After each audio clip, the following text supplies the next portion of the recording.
Bonjour à tous, dans cette vidéo de préparation au bac S 2018, un exemple de synthèse avec schéma. Vous êtes prêts? C'est parti!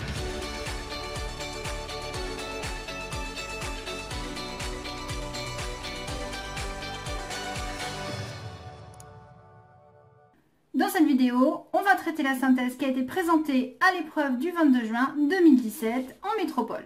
Cette année 2017, le thème était neurones et fibres musculaires, la communication nerveuse.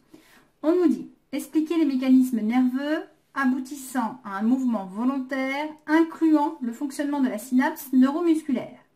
On précise, la réponse prendra la forme d'un texte illustré de schéma. Donc on n'attend pas un énorme schéma bilan, mais vraiment une sorte d'argumentation avec des petits schémas, un récité de cours, quoi, si vous voulez. Décortiquons maintenant la partie principale du sujet. Expliquer les mécanismes nerveux, donc il y en a plusieurs, aboutissant à un mouvement volontaire. Donc d'habitude, on vous demande souvent le mouvement réflexe, là c'est volontaire, incluant le fonctionnement de la synapse neuromusculaire. On peut rappeler dans l'introduction un petit schéma rapide de ce qu'on a appris au collège, à savoir que pour obtenir une contraction du muscle, un mouvement, on a toute une chaîne, tout un circuit. On va démarrer d'un stimulus récupéré par un récepteur sensoriel, un organe des sens. On va avoir un message sensitif qui va circuler dans un nerf sensitif. L'information va être traitée dans les centres nerveux, à savoir encéphale et ou moelle épinière. Et ces centres nerveux vont donc enclencher une réponse par un message moteur circulant dans un nerf moteur jusqu'au muscle qui sera donc l'effecteur de la réponse, à savoir la contraction. Donc si on reprend notre sujet, dans le sujet on nous demande les mécanismes nerveux aboutissant à un mouvement volontaire incluant le fonctionnement de la synapse neuromusculaire. Donc quelle partie du schéma allons-nous devoir développer? On va devoir développer cette partie-là que vous avez apprise en terminale. Ça, c'est le circuit que vous avez appris au collège. En terminale, vous avez développé la volonté. En terminale, vous avez travaillé sur un circuit particulier qui passe par la moelle épinière, c'est l'arc réflexe. Ce n'est pas ce qu'on vous demande ici. Ici, on vous demande vraiment l'influence de la volonté sur le centre décisionnaire qui est le cerveau, l'encéphale, et on vous demande le circuit du message nerveux moteur jusqu'au muscle, et on vous demande le détail ici qui se passe au niveau de la synapse neuromusculaire. Donc techniquement, sur ce schéma, l'étape 1, on l'oublie, c'est pas ce qu'on nous demande. On va nous demander, nous, de rentrer dans le schéma par l'étape 1', c'est-à-dire la volonté. On va donc devoir expliquer comment le centre nerveux, encéphale, va traiter cette volonté, va organiser le mouvement, préparer ses messages pour envoyer un message nerveux moteur dans un nerf moteur. Donc là, on est dans la voie pyramidale, on descend en passant donc par la moelle épinière et on arrive jusqu'au muscle et on va devoir faire le petit détail ici au niveau de la synapse neuromusculaire. Donc finalement, dans votre introduction, vous pouvez rapidement rappeler les étapes de la réalisation d'un mouvement, que c'est soit un mouvement réflexe, soit un mouvement suite à un stimulus. Donc à ce moment-là, on est dans l'étape 1, soit le mouvement volontaire, on est dans l'étape 1'. Dans tous les cas, vous avez une information au cerveau, faites attention, utilisez plutôt le terme encéphale. Vous allez devoir donc faire l'analyse, l'organisation du mouvement, puis la réalisation du mouvement, c'est-à-dire les étapes 2 et 3 sur le schéma que je vous ai montré. Or, précisez dans votre introduction que dans le sujet, on vous demande un mouvement volontaire, donc nous ne traiterons pas l'étape 1, mais uniquement l'étape 1'. En gros, vous allez avoir 3 parties. La programmation du mouvement, c'était la partie 2 de notre schéma. La circulation du message nerveux moteur, c'est la partie 3 de notre schéma. Et la réception du message nerveux moteur par la cellule musculaire, c'est la partie 4 de notre schéma. Alors, je ne vais pas tout rédiger, ce n'est pas le but de la vidéo. Le but de la vidéo est de vous expliquer ce que vous devez mettre avec bien sûr vos mots. Ici, je vais le faire sous forme schématique. Donc globalement, la première étape, on a l'idée de collaboration entre des aires corticales dans la commande du mouvement. Ça se passe comment? Dans notre encéphale, nous avons une partie qui s'appelle le cortex pariétal et nous avons des aires motrices appelées AMS ou APM et l'aire M1. Ces aires ont un rôle chacune particulier. Donc qu'est-ce qui se passe? On a une intention. L'intention, elle naît dans le cortex pariétal. Dans ce cortex, il y a transformation de l'information visuelle en information spatiale et l'intention de mouvement. Je vous fais un dessin tout simple, hein. Il y a un énorme gâteau au chocolat. Ouais, information visuelle. Ouais, souvenir. La dernière fois que j'en ai mangé, c'était bon. Transformation d'information visuelle et spatiale. Le gâteau au chocolat se trouve sur la table de la cuisine juste devant moi. J'ai l'intention d'aller en couper un petit bout et de le manger. Il faut bien donc organiser tout ça. Donc l'intention apparaît. Il faut organiser le mouvement, il faut le préparer. Et donc là, bien sûr, ce mouvement va être préparé soit suite à des stimuli internes ou des stimuli externes. Donc bien sûr, vous avez vu le gâteau au chocolat. Bon, il y a eu des stimuli externes qui ont été traités, ça a déclenché l'intention. Vous avez simplement envie de chocolat, sans en voir. C'est votre envie comme ça. Alors, ne me demandez pas d'où ça vient, c'est mystère. On ne sait pas tout encore du cerveau. Et là, vous avez donc une préparation du mouvement qui va se faire.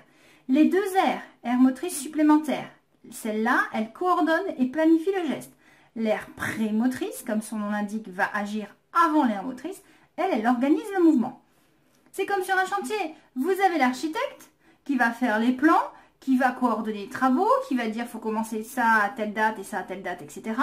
Et vous avez ensuite le chef de chantier qui va organiser le mouvement. Et ensuite, vous avez le sous-chef qui va aller, lui, faire l'exécution du mouvement, c'est-à-dire avec ses ouvriers, va créer le mur qu'on a demandé de faire, par exemple. Donc, dans la préparation, vous avez une collaboration entre les aires motrices supplémentaires et prémotrices pour permettre à l'aire motrice de savoir à qui envoyer le message nerveux moteur.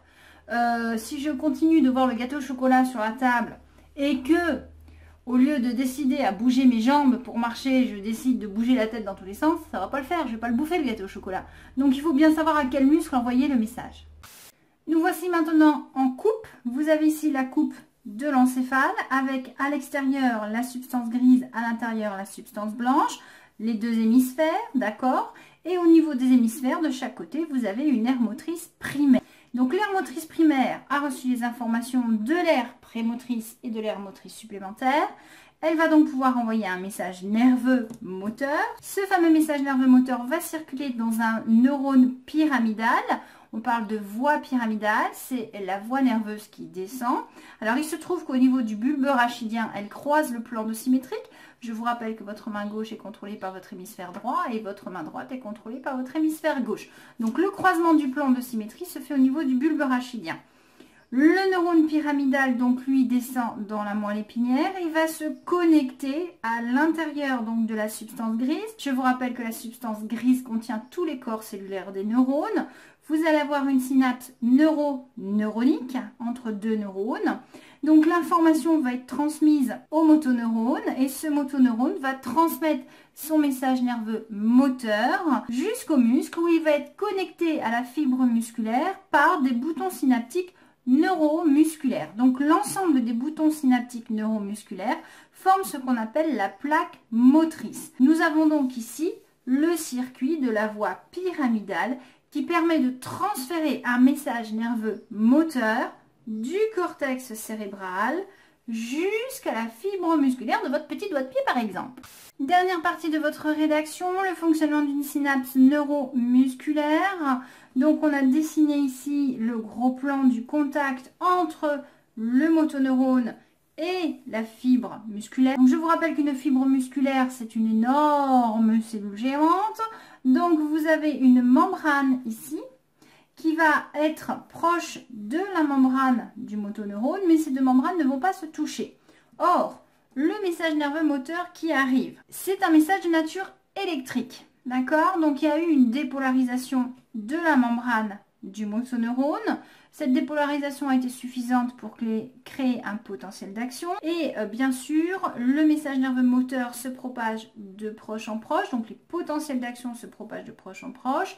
Et le message nerveux moteur va être codé en fréquence. D'accord?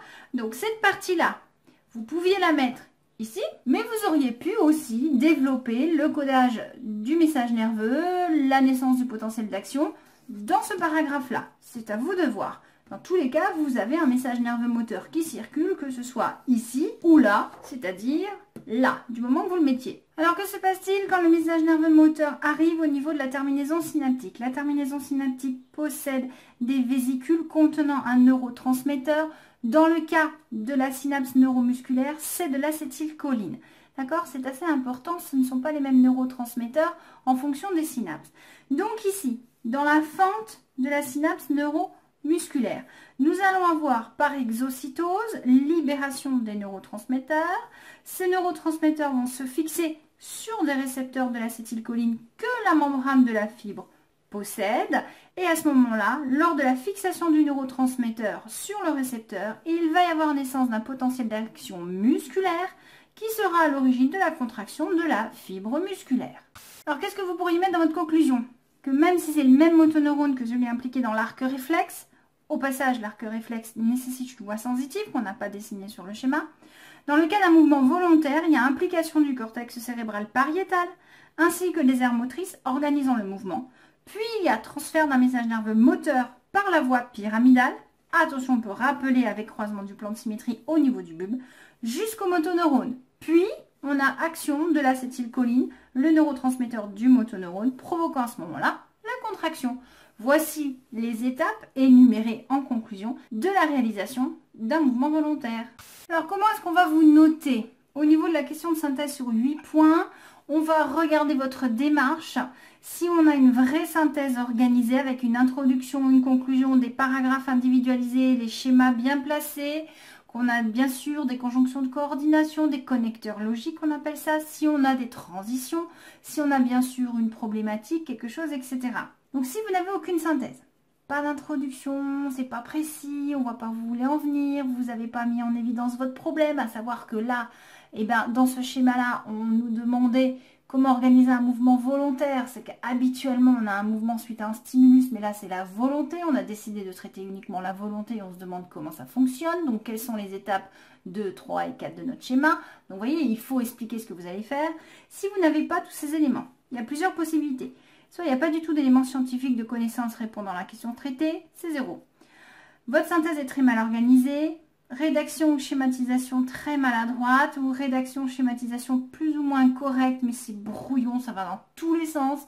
Vous nous parlez dans le même paragraphe de 3 choses en même temps, puis dans le paragraphe suivant, vous reparlez de 3 choses qui ont un lien. Je sais pas, vous nous faites dans le paragraphe les idées A, B, C. Dans le paragraphe 2, vous mettez A', B', C'.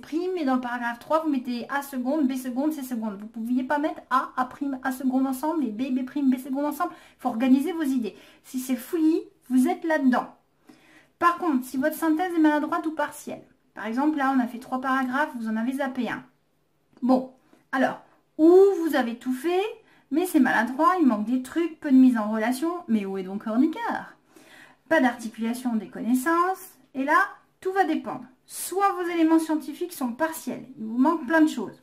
À ce moment-là, vous êtes entre 3 et 4 en fonction de la schématisation, si elle est maladroite ou correcte. Si vos éléments scientifiques sont complets, mais que votre synthèse est maladroite, c'est fouillis, c'est pas dans le bon ordre, il n'y a pas de logique, toujours en fonction de la schématisation, maladroite ou correcte, vous êtes entre 5 et 6. Si votre synthèse est pertinente, vous avez fait un effort de mise en relation, d'articulation des connaissances, vous avez mis des petits problèmes secondaires, vous avez posé des questions de transition. Bon, alors on a compris comment ça se déroule dans le cortex pour organiser le mouvement, mais alors, comment le message nerveux est-il transféré du cortex au motoneurone situé dans la moelle épinière? Et là, boum, on enchaîne paragraphe avec la voie pyramidale, machin et tout. Ok? Donc ça, c'est une synthèse pertinente. À ce moment-là, vous avez en général une synthèse pertinente avec des éléments scientifiques complets. Hein. Si c'est pas pertinent, c'est qu'elle n'est pas complète. Hein. Donc, ensuite, toujours pareil, schématisation maladroite ou correcte, vous êtes entre 7 et 8. Alors, quand on dit schématisation maladroite ou correcte, titre, couleur, légende, propreté. Voilà ce que